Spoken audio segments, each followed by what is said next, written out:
Good morning, my dear students. This is class 4th, chapter 1 of term 2. Chapter name is Our Natural Resources, Forest and Wildlife. And this is summary lecture of chapter number 1. Previously we have done 3 lecture of chapter 1, Our Natural Resources, Forest and Wildlife. Now this is summary lecture. ये chapter 1 का summary lecture है.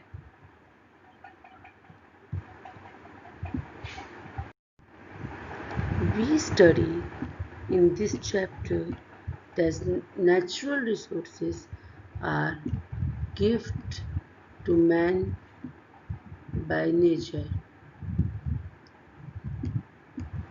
These resources include air, water, land, forests and minerals. Some of them are found in limited quantity, whereas others are found in a large quantity. These can be classified as exhaustible or non-renewable resources and inexhaustible or renewable resources. हमने इस chapter में पढ़ा था कि nature ने हम इंसानों को बहुत से गिफ्ट दिए हुए हैं, जैसे air, water, land, forest, minerals. इनमें से कुछ रिसोर्सेज ऐसे हैं जो कभी ख़त्म नहीं होंगे और कुछ ऐसे हैं जो एक लिमिट तक यूज़ करने के बाद नेचर में ख़त्म हो जाएंगे. इस बेस पर हम इन नेचुरल रिसोर्सेज को 2 पार्ट्स में डिवाइड कर सकते हैं. एग्जॉस्टिबल और नॉन रिन्यूएबल रिसोर्सेज, वो रिसोर्सेज जो एक लिमिट के बाद अगर हम उसको बहुत ज़्यादा यूज़ करते रहेंगे तो वो ख़त्म हो जाएंगे. और सेकंड होता है इनएग्जॉस्टिबल और रिन्यूएबल रिसोर्सेज, जिन्हें हम जितना मर्जी यूज़ करें वो कभी नेचर में ख़त्म नहीं होंगे. कोल and petroleum are the examples of non-renewable resources. Air and water are example of renewable resources. Coal and petroleum ये नॉन रिन्यूएबल रिसोर्सेज के एग्जाम्पल हैं. अगर हम इन्हें ध्यान से यूज़ नहीं करेंगे तो एक लिमिट के बाद ये नेचर में ख़त्म हो जाएंगे. ऐसे ही एयर एंड वाटर ये रिन्यूएबल रिसोर्सेज हैं, जिन्हें हम जितना भी यूज़ करें ये कभी ख़त्म नहीं होंगे. Forest are also natural resources. Forest भी नेचुरल रिसोर्स हैं.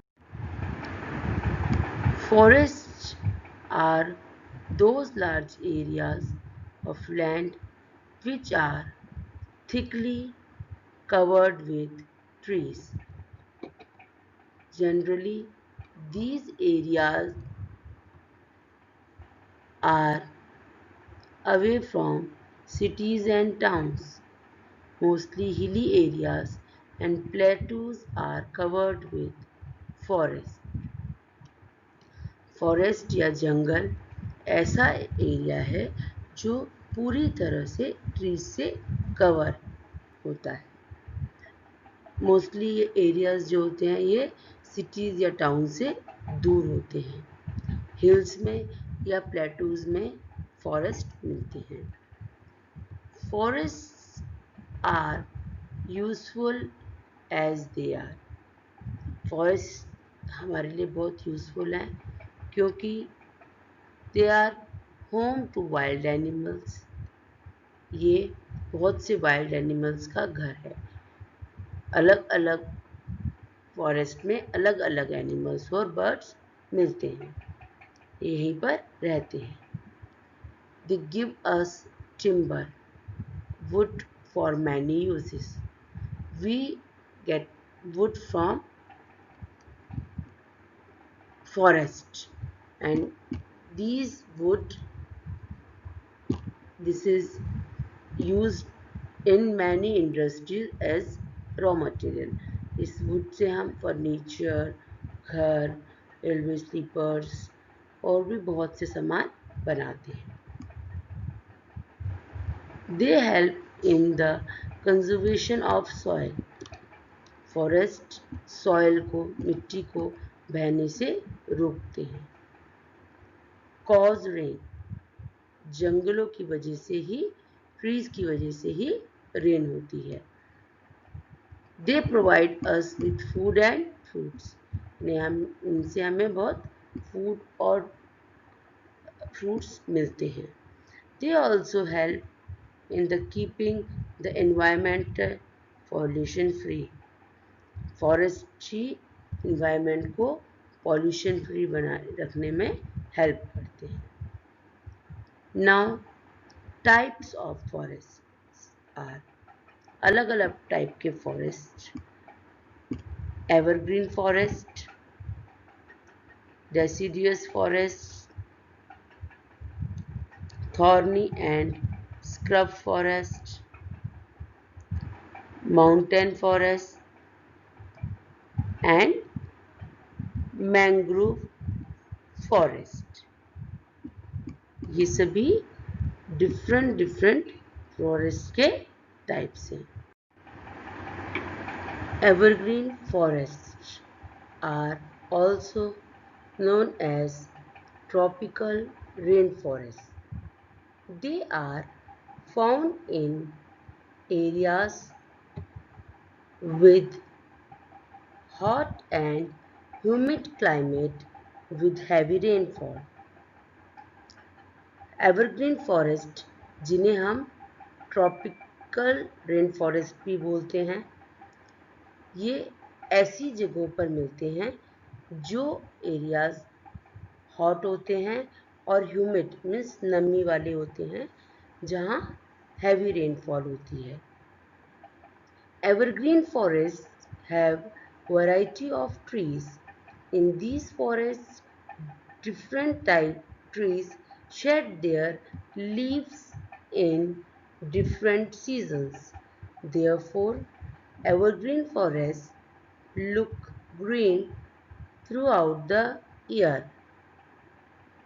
The main trees of these forests are ebony, mahogany and rosewood. Evergreen forest, in forest में अलग अलग तरह के ट्रीज मिलते हैं।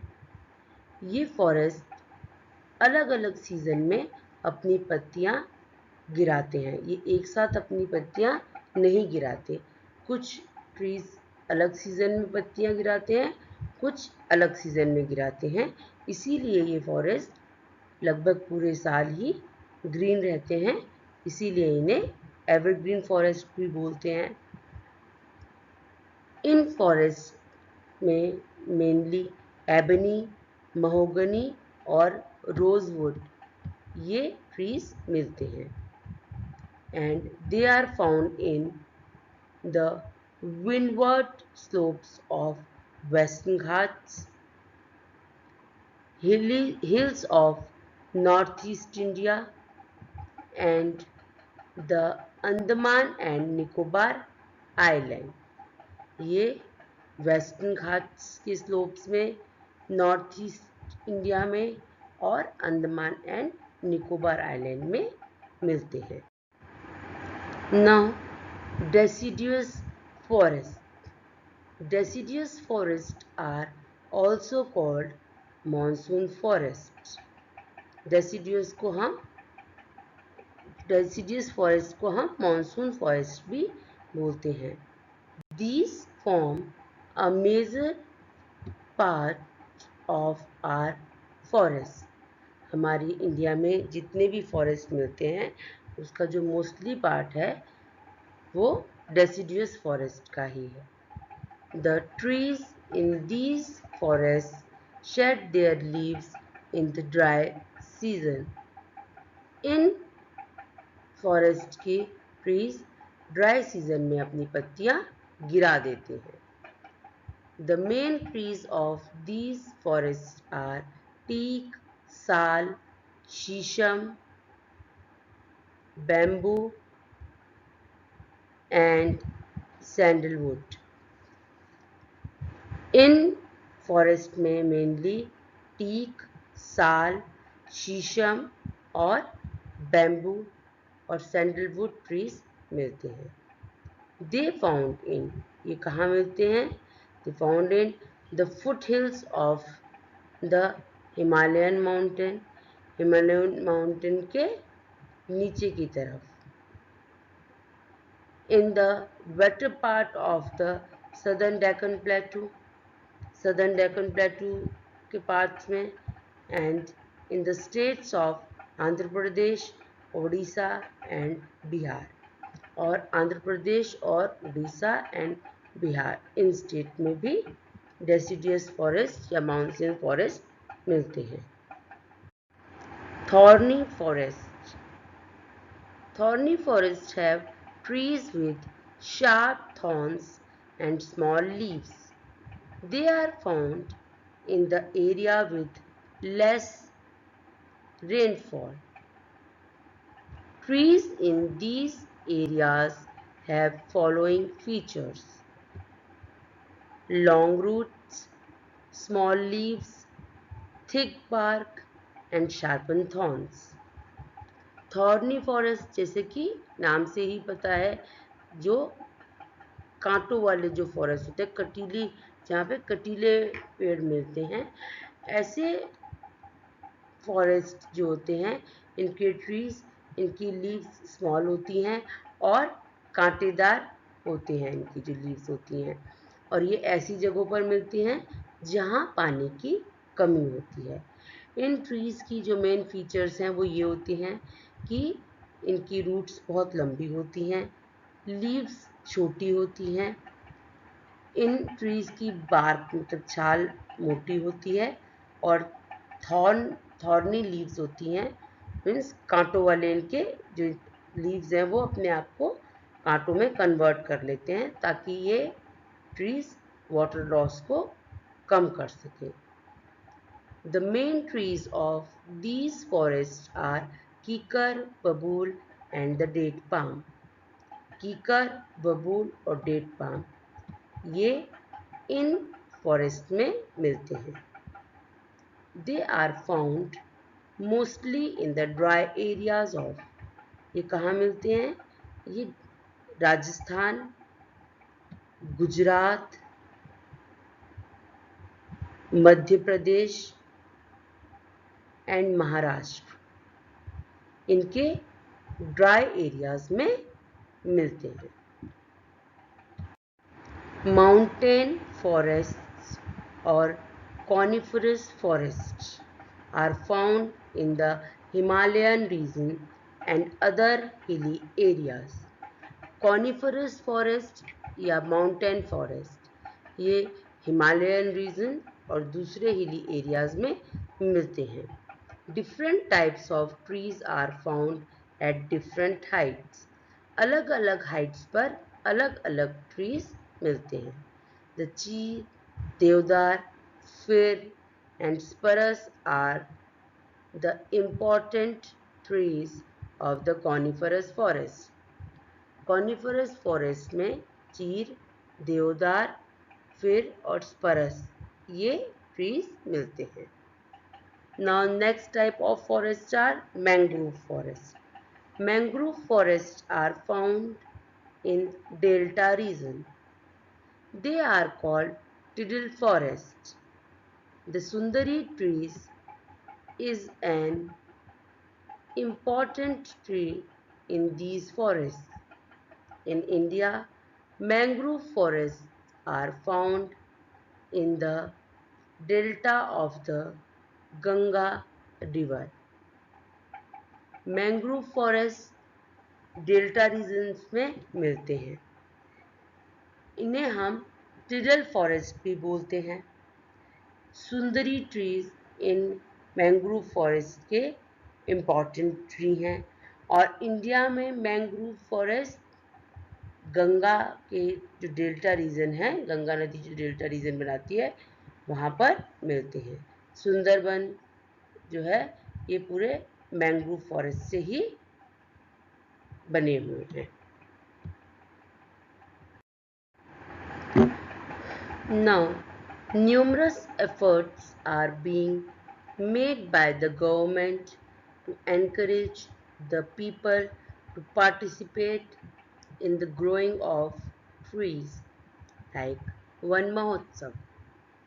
As we know, the 25% of land of India is covered with forest, but still this is less forest area.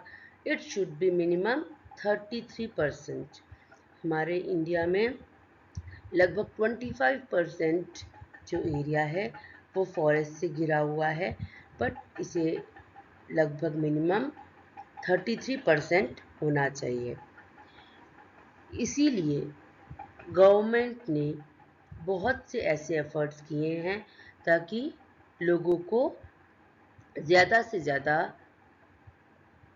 पेड़ों को लगाने के लिए लोग उसमें पार्टिसिपेट करें। जैसे वन महोत्सव, ये एवरी ईयर 1 जुलाई से 7 जुलाई तक मनाया जाता है।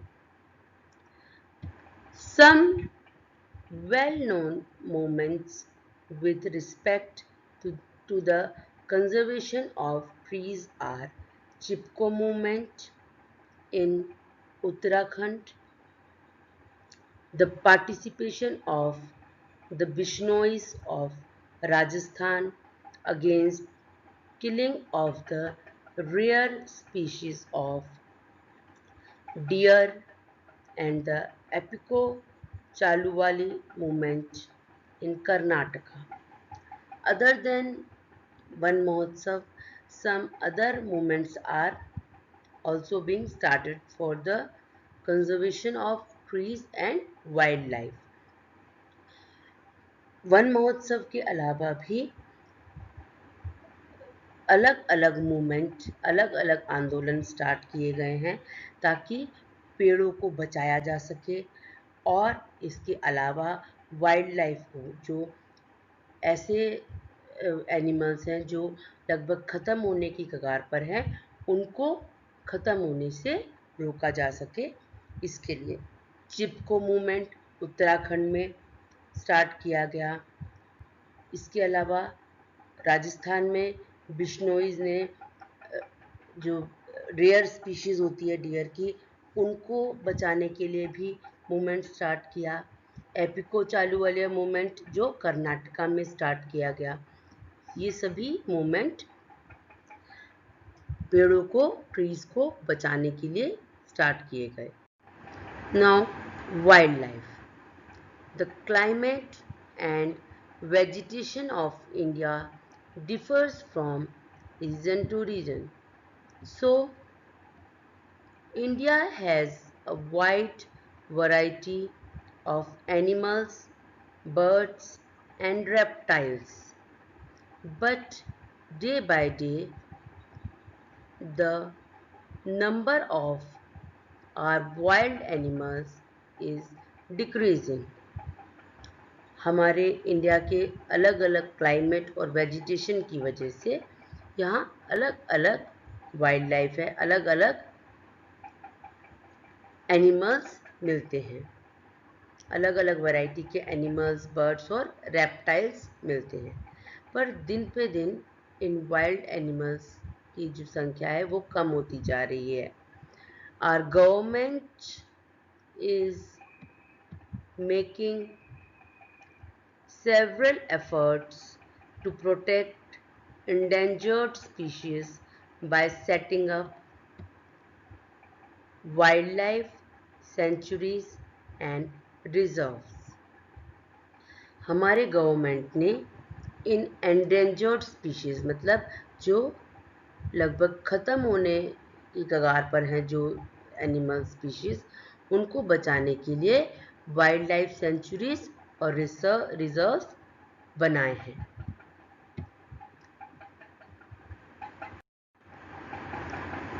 We have many wildlife sanctuaries and national parks. हमारी कंट्री में बहुत सी वाइल्ड लाइफ सेंचुरीज और नेशनल पार्क्स हैं जिन्हें हमने पढ़ा था अपने प्रीवियस लेक्चर में. Some of them are Kaziranga national park in Assam provide protection for rhinos. Kaziranga national park में राइनोज को प्रोटेक्ट करने के लिए असम में जो है इसे राइनोज को प्रोटेक्ट करने के लिए बनाया गया है. Next, Corbett national park in Uttarakhand for the protection of tigers. Corbett national park tigers को प्रोटेक्ट करने के लिए बनाया गया है जो कि उत्तराखंड में है. Sundarbans national park in West Bengal protects tigers specially Bengal tiger.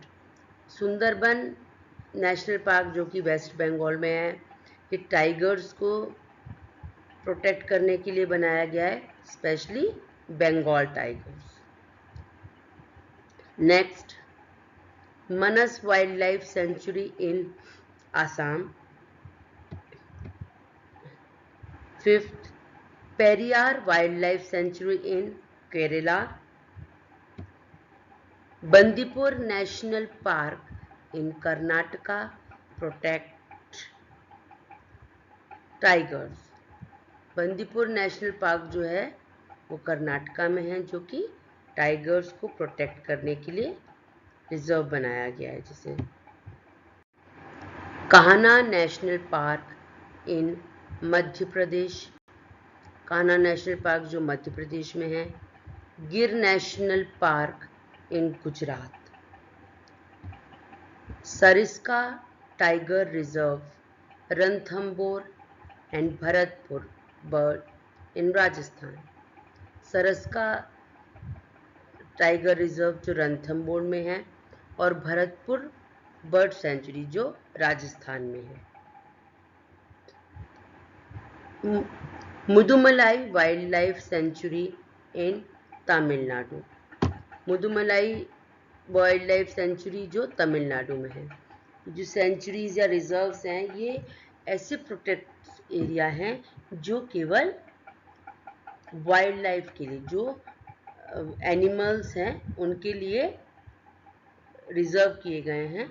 यहाँ पर कोई भी जो हम लोग हैं, जो पीपल्स होते हैं या लोग बाग होते हैं, वो अपनी कोई अपनी एक्टिविटी नहीं कर सकते हैं.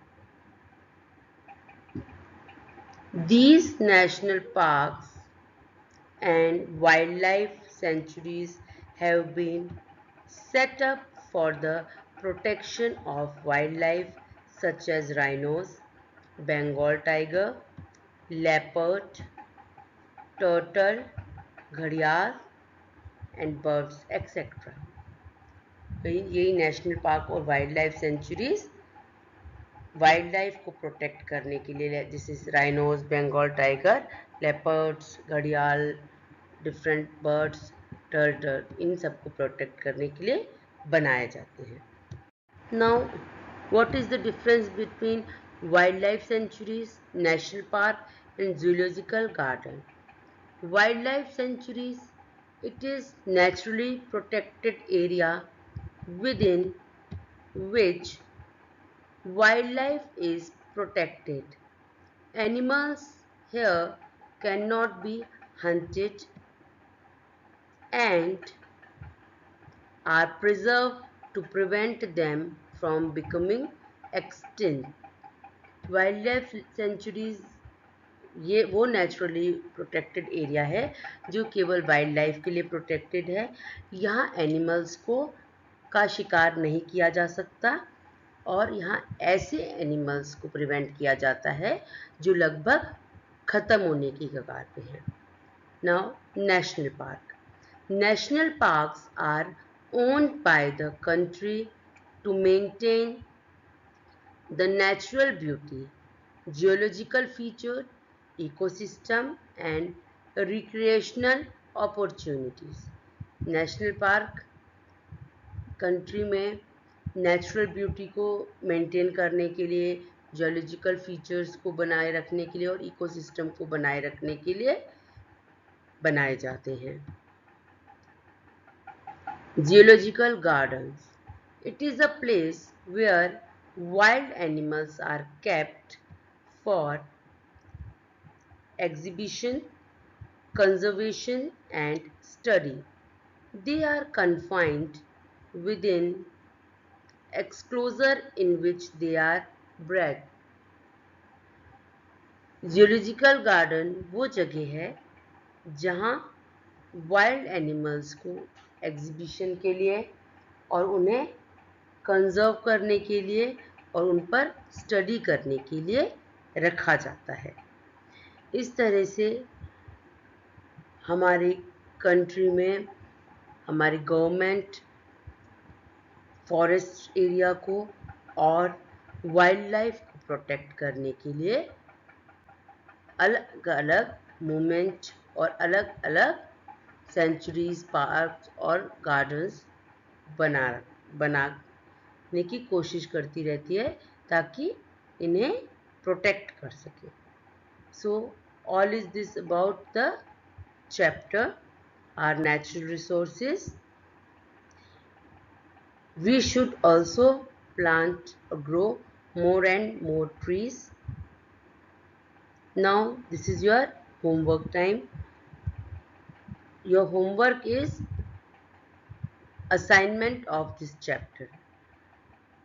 जो एडक्वार पर असाइनमेंट अपलोड होगा आपको ये असाइनमेंट करना है, ये आपका होमवर्क है। Before that, you have to read this chapter one more time.